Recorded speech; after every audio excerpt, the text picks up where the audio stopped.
Guntur Vijayawada national highway Tadepalli మండలం Kolanukonda bypass road వెంబడి ఉన్న state of Andhra Pradesh building contractors association సబ్కా కార్యాలయంలో బుధవారం అసోసియేషన్ ఆధ్వర్యంలో ఆంధ్రప్రదేశ్ రాష్ట్ర వ్యాప్తంగా ఉన్న మున్సిపాలిటీలలో మున్సిపల్ కార్పొరేషన్లలో ప్రభుత్వ పనులు చేస్తున్న కాంట్రాక్టర్ల సమావేశం జరిగింది. సమావేశానికి అసోసియేషన్ రాష్ట్ర కోఆర్డినేటర్ కూచిపూడి శివకుమార్ అధ్యక్షత వహించారు. సమావేశాన్ని ఉద్దేశించి association deputy general secretary Konda Ramesh మాట్లాడుతూ రాష్ట్ర వ్యాప్తంగా ఉన్న మున్సిపాలిటీలలో సుమారు 3-4 సంవత్సరాల నుంచి ఆయా పట్టణాల అభివృద్ధికి కాంట్రాక్టర్లు పెట్టిన పెట్టుబడి బకాయి, నగదు బిల్లుల సమస్యలు ప్రభుత్వం పరిష్కరించాలన్నారు. డీలింకింగ్ విధానాన్ని ప్రభుత్వం తీసుకొచ్చినప్పటికీ ఇప్పటి రెవెన్యూకు 4 ఏళ్ల క్రితం కాంట్రాక్టర్లు చేసిన పనులకు సరితూగడం లేదన్నారు. నిధి పోర్టల్లో కొత్తగా కొంతమంది కాంట్రాక్టర్లు అప్లోడ్ చేసిన వారికే పేమెంట్లు జరుగుతున్నాయని, పాతవారికి పేమెంట్లు జరగడం లేదన్నారు. మున్సిపాలిటీలలో పనిచేసే కాంట్రాక్టర్లు చిన్న మధ్యతరగతి కాంట్రాక్టర్లని, వారి సమస్యలను త్వరితగతిన పరిష్కరిస్తే అభివృద్ధి పనులు ఊపందుకుని ప్రభుత్వానికి కూడా మంచి పేరు వస్తుందన్నారు. కాంట్రాక్టర్లు పాత పెట్టుబడులు రాకపోవడంతో కొత్త పనులకు పెట్టుబడి పెట్టే పరిస్థితుల్లో లేరన్నారు. రాష్ట్ర వ్యాప్తంగా కాంట్రాక్టర్లకు ప్రభుత్వం సుమారు 2,000 కోట్ల రూపాయలు బకాయిలు చెల్లించాలన్నారు. ప్రభుత్వం కాంట్రాక్టర్ల సమస్యలు పరిష్కారానికి చర్యలు తీసుకోవాలని వారు కోరారు. ఈ కార్యక్రమంలో సబ్కా రాష్ట్ర coordinator Kuchipudi Sivakumar, deputy general secretary Konda Ramesh, deputy coordinator Sadhurao, సబ్కా శ్రీకాకుళం జిల్లా president GVR Naidu, MTMC president Sunil Kumar, Guntur Prakasam జిల్లాల ప్రెసిడెంట్ వెంకట్రావు, తూర్పుగోదావరి జిల్లా ప్రెసిడెంట్ శ్రీనివాసరావు, సబ్కా నాయకులు, సభ్యులు తదితరులు పాల్గొన్నారు. ఈరోజు సబ్కా కాంట్రాక్టర్స్ అసోసియేషన్ మున్సిపల్ కాంట్రాక్టర్స్ రాష్ట్ర వ్యాప్తంగా ఉన్న సమస్యల గురించి చర్చించటానికి ఒక వేదిక అసైన్ చేసింది వాళ్ళ సబ్కా ఆఫీస్లో. ఆ వేదికకి రాష్ట్రం నలుమూల నుంచి మున్సిపాలిటీస్లో వర్క్స్ చేస్తున్న చిన్న మధ్య తరహా కాంట్రాక్టర్లు ఇక్కడికి వచ్చారండి. ఈరోజు ఇక్కడికి వచ్చినప్పుడు సబ్కా అసోసియేషన్ దృష్టికి వాళ్ళు కొన్ని సమస్యలు, కామన్ సమస్యల్ని తీసుకొచ్చారండి. వాటిల్లో మేజర్ ప్రాబ్లం వచ్చేసేటప్పటికి గత కొన్ని సంవత్సరాల నుంచి పెండింగ్లో ఉన్న పేమెంట్స్, ఏవైతే కాంట్రాక్టర్స్ పేమెంట్స్ నగరాభివృద్ధులకి వాళ్ళు పెట్టిన పెట్టుబడి తాలూకా పెండింగ్ పేమెంట్స్ ఏవైతే ఉన్నాయో వాటిని ఇమ్మీడియట్గా పరిష్కరించమని తీసుకొచ్చారు. గవర్నమెంట్ ఒక మంచి ఇనిషియేటివ్ అయితే తీసుకుందని డీలింకింగ్ ప్రొసీజర్ అనేది తీసుకుంది. అది స్థానిక సంస్థల యొక్క ఈరోజు కలెక్ట్ అయ్యే రెవెన్యూ నుంచే ఆ పేమెంట్స్ అనేవి జరగాలని చెప్పి ఒక మంచి ఇనిషియేటివ్ అయితే తీసుకుంది. కానీ ఈరోజు రెవెన్యూకి సరిపడా, అంటే పాత గవర్నమెంట్లో కానీ గత 3-4 ఏళ్ల నుంచి వర్క్స్ చేసిన కాంట్రాక్టర్ల యొక్క పెండింగ్ బిల్లులు ఈరోజు జరిగే రెవెన్యూకి సరితూగట్లేదండి. దానివల్ల చాలా పేమెంట్స్ పెండింగ్లో ఉండిపోయినాయి.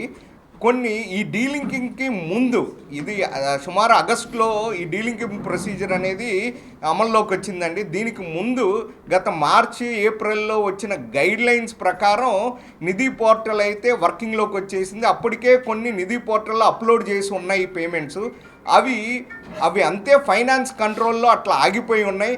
కొంత పేమెంట్స్ మాత్రం గత 2 నెలలు 3 నెలల నుంచి కాంట్రాక్టర్లకి as and when bill upload చేసిన వెంటనే పేమెంట్స్ అయితే జరుగుతున్నాయి.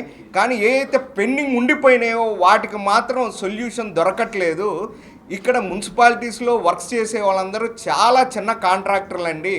వీళ్ళు చిన్న చిన్న కాలువలు 10 లక్షల రూపాయలు, 20 లక్షల రూపాయలు, 30 లక్షల రూపాయలు గట్టిగా చేస్తే ఒక 50 నుంచి 1 కోటి రూపాయల లోపల మాత్రమే వర్క్స్ వీళ్ళు చేయగలుగుతారండి. వీళ్ళు డే టు డే పౌరులతో అనుసంధానంతో, లోకల్గా ఉండే నాయకులతో అనుసంధానంతో ఉంటారండి. వీళ్ళు ఎప్పుడు ఏ ప్రాబ్లం వచ్చినా ఇమ్మీడియట్ సొల్యూషన్ వీళ్ళ చేతే వర్క్స్ చేయిస్తారు, వీళ్ళే వర్క్స్ చేస్తారు గ్రౌండ్ లెవెల్లో. సో వీళ్ళ సమస్యలు కనుక పరిష్కరిస్తే రాష్ట్రంలో అన్ని నగరపాలక సంస్థలలో వర్క్స్ ఇంకొంచెం ఊపందుకొని ఏదైతే చిన్న చిన్న సమస్యలు ఏదైతే ప్రతి మున్సిపాలిటీస్లో ఉన్నాయి, ఆ రోడ్స్ కానీ డ్రైన్స్ కానీ ఉన్నాయో అవన్నీ ఇమ్మీడియట్గా వీళ్ళు ఇన్ఫ్రాస్ట్రక్చర్ డెవలప్ చేయడానికి ఒక అడుగు ముందుకేసి ఆ సమస్యలు లేకుండా గవర్నమెంట్కి కూడా ఒక మంచి పేరు తీసుకురావడానికి అవకాశం ఉందండి. సో మా అసోసియేషన్ తరపున ఈ మున్సిపల్ కాంట్రాక్టర్స్ని సమస్యల్ని చాలా ప్రయారిటీలో తీసుకొని ముందు ఆ సమస్యలు పరిష్కరించమని కోరుతున్నాం. వీటిల్లో 15th ఫైనాన్స్ ప్రీవియస్గా డైవర్ట్ అయిన ఫండ్స్ కూడా ఉన్నాయండి. 21-22 సెకండ్ క్వార్టర్ వరకు ఫండ్స్, వాటిని నిధి పోర్టల్లో అప్లోడ్ చేసి కాంట్రాక్టర్లు వెయిట్ చేస్తూ ఉన్నారండి. వాటికి కూడా సమస్యాత్మకంగా ఉంది ఈరోజు కాంట్రాక్టర్లకి. అవి కూడా ఇమ్మీడియట్గా పరిష్కరించమని, ఆ పేమెంట్స్ రిలీజ్ చేయమని అడుగుతున్నాం. ఇంకా కొన్ని మున్సిపాలిటీస్ కార్పొరేషన్లో ఈ పిక్ అండ్ పే మెథడ్లో అధికారుల నిర్లక్ష్యం వల్ల జరుగుతుందనేది మా అసోసియేషన్ దృష్టికి వచ్చింది. ఇవి కొన్ని మున్సిపాలిటీలో కంటింజెన్సీ ద్వారా, ఇది నిధి పోర్టల్లో ఉన్న కంటింజెన్సీ అమౌంట్ని ఉపయోగించుకొని ఇవి చేస్తున్నారు పిక్ అండ్ పే మెథడ్లో అని కొన్ని మున్సిపాలిటీస్ వాళ్ళు అసోసియేషన్ దృష్టికి తీసుకొచ్చింది. గవర్నమెంట్ ఆల్రెడీ ఇన్స్ట్రక్ట్ చేసిన గైడ్లైన్స్ని ఇంప్లిమెంట్ చేయమని అధికారుల్ని, గవర్నమెంట్ని మళ్ళొక్కసారి అధికారులకి ఇన్స్ట్రక్ట్ చేయమని చెప్పి రిక్వెస్ట్ చేస్తున్నామండి. అది ఏదైతే ఫిఫో సిస్టమ్ గవర్నమెంట్ రిలీజ్ చేసిందో గైడ్లైన్స్లో, అది స్ట్రిక్ట్గా మెయింటైన్ చేసి సీరియల్ పద్ధతిలో కాంట్రాక్టర్లకి పేమెంట్ ఇవ్వమని కోరుతున్నామండి అసోసియేషన్ నుంచి. మిగతా సమస్యలు మా తోటి కాంట్రాక్టర్లు, మిగతా కార్పొరేషన్ నుంచి వచ్చిన వాళ్ళు మాట్లాడతారు. మున్సిపాలిటీస్లో కనీసం మా దృష్టిలో ఉండి ఒక 4-5 వేల మంది కాంట్రాక్టర్లు మున్సిపాలిటీస్లోనే వర్క్స్ చేస్తున్న కాంట్రాక్టర్లు ఉన్నారు. నిధి పోర్టల్ మాకు ఏంటంటే నిధి పోర్టల్ ఒక 500 నుంచి 700 కోట్లు మినిమం పెండింగ్ ఉంటుందని, మున్సిపాలిటీస్ డబ్బులు పెండింగ్ ఉంటాయని మా అంచనా అండి. ఇక్కడ ఏమైందంటే గతంలో ఇక్కడ జనరేట్ అయిన రెవెన్యూ అంతా స్టేట్ గవర్నమెంట్కి పంపించినప్పుడు స్టేట్ గవర్నమెంట్ ఆ ఫండ్స్ డైవర్ట్ అవ్వటం వల్ల ఈ సమస్యలు అయితే కార్పొరేషన్లో, మున్సిపాలిటీస్లో ఉత్పన్నం అయి ఉన్నాయి. సో మా ఉద్దేశం ఏంటంటే ఒకసారి బెయిల్అవుట్ ఎలా అయితే చేస్తారో అలా పాత బిల్స్ అన్నీ మున్సిపాలిటీస్లో ఉన్న బిల్స్, ఎందుకంటే ఇక్కడ రెవెన్యూ మీద ఇక్కడ బడ్జెట్ వేయించుకొని వర్కులు చేసిన కాంట్రాక్టర్లు కాబట్టి ఆ డైవర్షను వాటికి సంబంధించి మాకు ఎలాంటి ఇన్వాల్వ్మెంట్ లేని వాళ్ళు కాబట్టి, ఎందుకంటే రేపొద్దున మున్సిపాలిటీలో మళ్ళీ వర్కులు పిలిస్తే వీళ్ళే చేయాలి, బయట వాళ్ళు వచ్చి ఇక్కడ చేయలేరు. ఎందుకంటే ఇవి చిన్న వర్క్స్, ఇవి లోకల్లో ఉండే కాంట్రాక్టర్లు చేయాలి. వాళ్ళు పెట్టుబడి ఇంకా మేము పెట్టలేని పరిస్థితి ఉన్నది. కానీ గవర్నమెంట్ డీలింకింగ్ అనేది చేసింది, అది మంచి పద్ధతి. కానీ పాత పేమెంట్లు అసోసియేషన్ దృష్టికి వచ్చింది ఈరోజు, పాత పేమెంట్లు అట్లా ఉండిపోయి ఉన్నాయి. సో వీటిని అడ్రస్ చేస్తే తప్ప వాటి పేమెంట్లు మేము ముందుకు అడుగు వేయలేని పరిస్థితి అని చెప్తున్నారు. సుమారు అదే అండి 7-8 అని మున్సిపాలిటీస్కి సంబంధించి మాత్రమే అండి. 2000 కోట్ల పైన టోటల్ మున్సిపాలిటీస్లో 2000 కోట్ల పైన ఉంటుంది పెండింగ్ బిల్లు.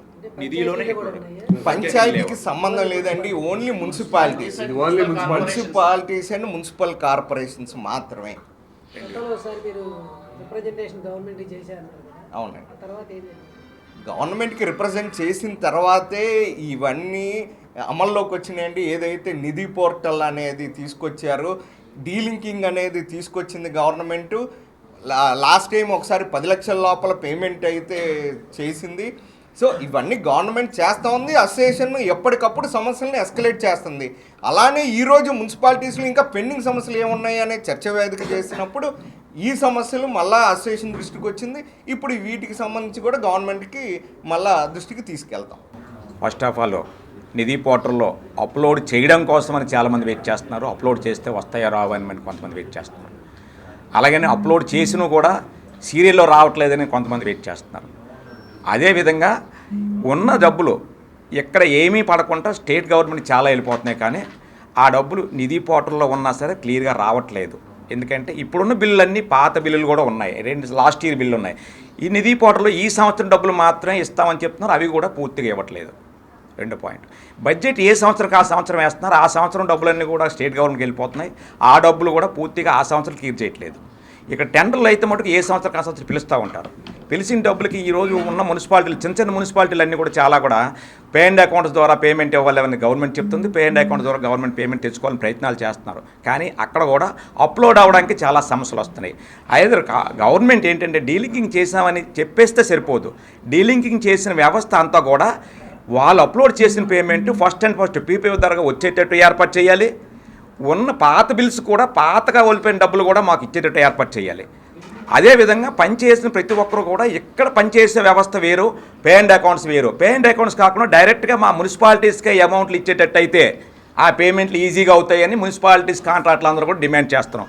లేని పక్షంలో ఇవ్వలేని పక్షంలో ప్రక్షాళన చేసి అక్కడ కూడా ఇమీడియట్గా అప్లోడ్ అయ్యేటట్టు, ఇమీడియట్గా డబ్బులు వచ్చేటట్టు, పాతవి కొత్తవని చూడకుండా ఎంత పెండింగ్ ఉంటే అంత సీరియల్ ప్రకారం వచ్చేటట్టు చేయమని అడుగుతున్నాం. అదేవిధంగా ఈ విషయంలో కూడా కార్పొరేషన్లో ఉన్న ఈఎండీలు ఎఫ్ఎస్డీలు ఇక్కడ మేము కట్టి అగ్రిమెంట్ అవుతున్నాం, కార్పొరేషన్లో అవుతున్నాం. పేమెంట్ అయితే పే అండ్ అకౌంట్స్లో ఇస్తామంటున్నారు. ఈడు ఇక్కడ అగ్రిమెంట్ కడుతున్నాడు, మరి అక్కడికి వెళ్ళాక మళ్ళీ అగ్రిమెంట్ చేసుకోవాల్సిన అవసరం లేకుండా ఈఎండీ ఎఫ్ఎస్ రికవర్ చేస్తారు.